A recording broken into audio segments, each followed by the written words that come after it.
Hello everyone, this is Varun Pandey presented here. आज के class में हम लोग स्टार्ट करने वाले हैं चैप्टर जो कि है chemical reaction and equation. Chemistry का फर्स्ट चैप्टर है और इसको डील करना बहुत ही आसान रहेगा। ये चैप्टर ना ही ज़्यादा टफ है ना ही ज़्यादा इजी भी है। तो स्टार्ट करते हैं केमिकल रिएक्शंस एंड इक्वेशंस। सबसे पहली बात है, इसमें दो टॉपिक चैप्टर्स में। पहला है केमिकल रिएक्शन, दूसरा पार्ट डील करेगा इक्वेशंस के साथ। तो केमिकल रिएक्शंस की बात करते हैं। तो केमिकल रिएक्शंस क्या होता है, देखिए केमिकल रिएक्शंस एक प्रोसेस है जिसमें न्यू सबस्टेंस फॉर्म होते हैं न्यू प्रॉपर्टीज के साथ, उसे हम लोग केमिकल रिएक्शंस कहते हैं। क्या कहेंगे? The process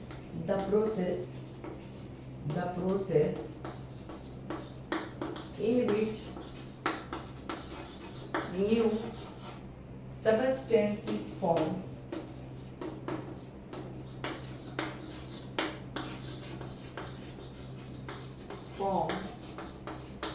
with new properties।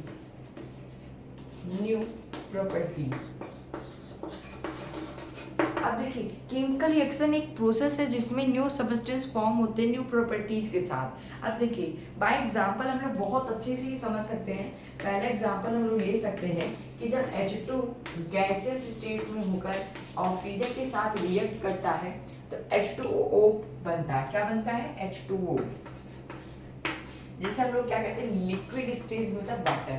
तो यहाँ पर क्या हुआ कि ये दोनों थिंग्स यानी कि ऑक्सीजन हाइड्रोजन ने जब रिएक्ट किया तो वाटर का फॉर्मेशन किया और इसमें कुछ चेंज आए। देखिए जैसे ये गैसेस स्टेट में, ये भी गैसेस में है और ये लिक्विड है, तो यहाँ से स्टेट का भी चेंज आया। तो ये पहला क्या हो गया, ये एग्जाम्पल हो गया। अब देखिए इसमें दो थिंग्स आते हैं, पहला रिएक्टेंट्स होता है, दूसरा प्रोडक्ट होता है। ओके, ये वाला साइड जो होता है, ये वाला ये रिएक्टेंट होता है और ये वाला साइड जो होता है ये प्रोडक्ट होता है। रिएक्टेंट्स वो होते हैं जो रिएक्शंस में इन्वॉल्व होते हैं, प्रोडक्ट वो होते हैं जो रिएक्शन के आफ्टर जो काम होते हैं वो प्रोडक्ट कहलाते हैं। तो आगे हम लोग बात करते हैं केमिकल इक्वेशंस की। हल्के एग्जांपल्स देख लेते हैं जो कि केमिकल रिएक्शंस की डेली लाइफ में पूछे जाते हैं। तो एग्जांपल जो कि डेली लाइफ में केमिकल रिएक्शंस को बताते हैं। ओके, तो पहला हो गया डाइजेशन ऑफ फूड जो कि हमने पढ़ा है, डाइजेशन ऑफ फूड एक अपने आप में ही एग्जाम्पल है, एक फोटो यानी sorry for this chemical reactions का। दूसरा है रिस्पायरेशन, जो कि हम लोग कुछ दिन में स्टार्ट कर देंगे। रिस्पायरेशन क्या है, एक इसमें क्या होता है, इसकी रिएक्शन जब C6H12O6 का रिएक्शन होता है ऑक्सीजन के साथ तो क्या फॉर्म होते हैं, CO2 एंड H2O। ओके, ये रिएक्शन अपनी रिस्पायरेशंस की है। बहुत सारी एक ऐसे प्रोसेस होती हैं जो अपने रोज डेली लाइफ में देखी जा सकती है, जैसे फर्मेंटेशंस ऑफ ग्रेप्स,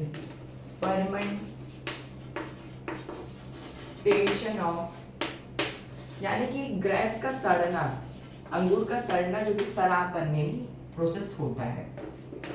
नेक्स्ट प्रोसेस हम लोग क्या कह सकते हैं, कुकिंग ऑफ फूड एक अपने आप में एग्जांपल है केमिकल रिएक्शंस का, कुकिंग ऑफ फूड। और क्या हम लोग कह सकते हैं, एक एग्जांपल और लेते हैं, जैसे हम लोग जहां पर केमिकल चेंज इन्वॉल्व हो, जैसे फ्रूट का पकना यानी कि राइपनिंग ऑफ फूड, ये एग्जांपल हुए केमिकल रिएक्शन जो कि डेली लाइफ में होते हैं। आगे हम लोग टॉपिक को देखते हैं। अब देखते हैं जब केमिकल रिएक्शंस होता है तो कुछ ना कुछ हमें पहचानना तो आना चाहिए कि केमिकल रिएक्शन यहाँ हुई है। कुछ ना कुछ तो क्राइटेरियाज होते हैं जिससे हमें पहचानना जरूरी है कि यहाँ पर केमिकल रिएक्शंस हुए हैं। तो कौन कौन से क्राइटेरिया यानी change comes when chemical reaction occur, कौन कौन से हैं? मेजरली यहाँ पर देखिए 5 चेंज आते हैं, ये 5 चेंज आते हैं केमिकल रिएक्शंस के दौरान, उसको हम लोग डील करते हैं। ओके, पहला है फॉर्मेशन ऑफ प्रेसिपिटेट को हम लोग शॉर्ट में क्या लिख सकते हैं, इनसॉल्युबल सॉलिड इनसॉल्यूबल सॉलिड जो कि रिएक्शंस के दौरान बैठ जाते बॉटम यानी बॉटम सरफेस के रिएक्शंस में। ओके, तो इसका सबसे बढ़िया एग्जांपल है जब पोटेशियम आयोडाइड रिएक्ट करता है PbNO3 का होल ट्वाइस के साथ यानी कि लेड नाइट्रेट के साथ, तो क्या फॉर्म होते हैं, यहाँ पर रिएक्शंस होंगे तो क्या फॉर्म होगा, KNO3 और PbI फॉर्म होगा। PbI2 का फॉर्मेशन होगा। जो PbI2 है वो येलो इन कलर होता है। PbI2 जो है वो येलो इन कलर होता है। तो यहाँ पर ये बैठ जाता है बॉटम पे, तो ये पहला हो गया। दूसरा है change in colour. Change in colour का सबसे बढ़िया एग्जांपल है जब हम लोग Fe2O3 का रिएक्शन तो यहाँ पर देखा जब Fe का रिएक्शन O2 के साथ होता है या XH2O के साथ होता है, तो यहाँ पर जो मिलता है वो Fe2O3 डॉट XH2O मिलता है। ये इक्वेशन जो कि एप्लीकेबल है रस्टिंग ऑफ आयरन पे। ये क्या है, रस्टिंग ऑफ आयरन। अब अगला है change in state. Change in state को हम अगर बताएं तो चेंज इन स्टेट में क्या होगा, सबसे बढ़िया एग्जांपल है H2 का O2 के साथ रिएक्शन। ओके, जब H2 का रिएक्शंस O2 के साथ होता है तो क्या मिलता है, H2O मिलता है। ये क्या है, ये गैस है, ये भी गैसेस स्टेट में, ये क्या है, लिक्विड स्टेट में हो जाता है। तो यहाँ पर चेंज इन स्टेट का भी मुद्दा हम लोग को मिल गया है एग्जाम्पल। अब इवोल्यूशन ऑफ गैस यानी कि जहाँ पर गैस का इवोल्यूशन मतलब इवॉल्व हो, जहाँ से रिएक्शंस के दौरान गैस निकलती हो।